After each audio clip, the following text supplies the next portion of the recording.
We all know what happened with David Perry, the taxi driver. Pulls up outside that hospital and a bomb goes off in the back of his cab.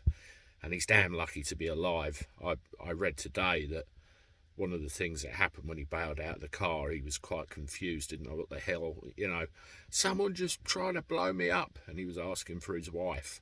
That was all over the news. And it's good to see that he survived the ordeal, although physically, I'm not sure about mentally. And I'm glad to see that the crowdfunder has raised quite a considerable amount of money for him, which I hope proves useful. We see the reaction by the press, we see the reaction from the politicians, and we see the reaction everywhere else. And I tend to think the world has gone bonkers.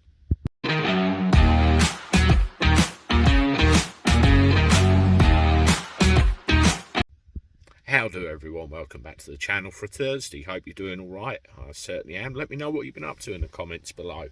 I'm off to the airport later on one of my usual jaunts, as Andy the Gabby Cabby does, and his guys as an airport taxi driver. One of the places you have to be careful, along with everywhere else. Now, before I go any further, can I please ask that you subscribe to the channel if you haven't done so already? You can do that by giving that button a whack underneath the video, mark subscribe, hit the notification bell, and give the video a like as well, all of which is completely free, and I do appreciate it very much. Yes, I think the world's gone absolutely bonkers. We had this guy who supposedly converted to Christianity, although he was seen praying in a mosque in the days leading up to what happened.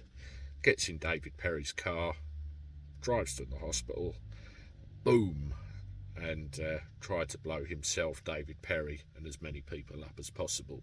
A soft target, and it was maim, carnage and everything else. And the day of the year that happened, completely unforgivable. But let's face it, it would have led to maximum impact. Well, we had it in the politicians, didn't we, immediately up the terror threat level of this country to an attack is imminent at any stage, as they do. And the media, there's several different versions of events going around that I would, take with a pinch of salt. I tend to kind of read 3 or 4 different versions of events and try and make my own mind up what went on. Well, it's got everybody a bit on their toes and a bit trigger happy, I suppose is the word, with regard to what they do.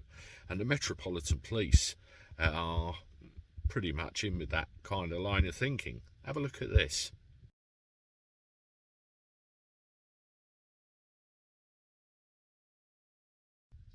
Yes, London's finest, the Metropolitan Police, came across this car sat there, looked abandoned in the city of London, and decided it looked suspicious. And they decided to go and smash the windows of it and give it a good inspection to make sure that there was nothing in there that could have caused them a great deal of grief later.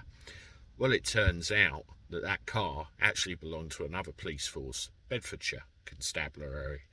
They'd actually rented it in order to do some kind of thing in London. What that was, we do not know, but it was a harmless vehicle just sitting there minding its own business.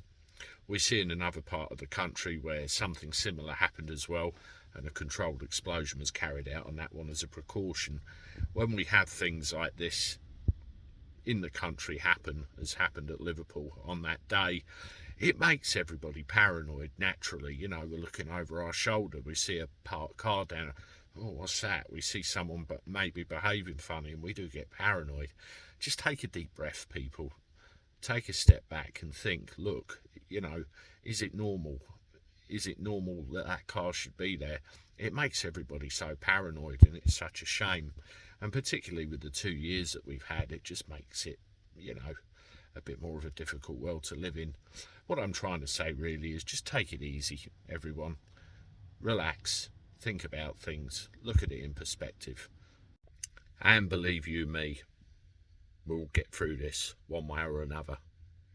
I'm off, and I'll see you in a bit with one more. Toodaloo.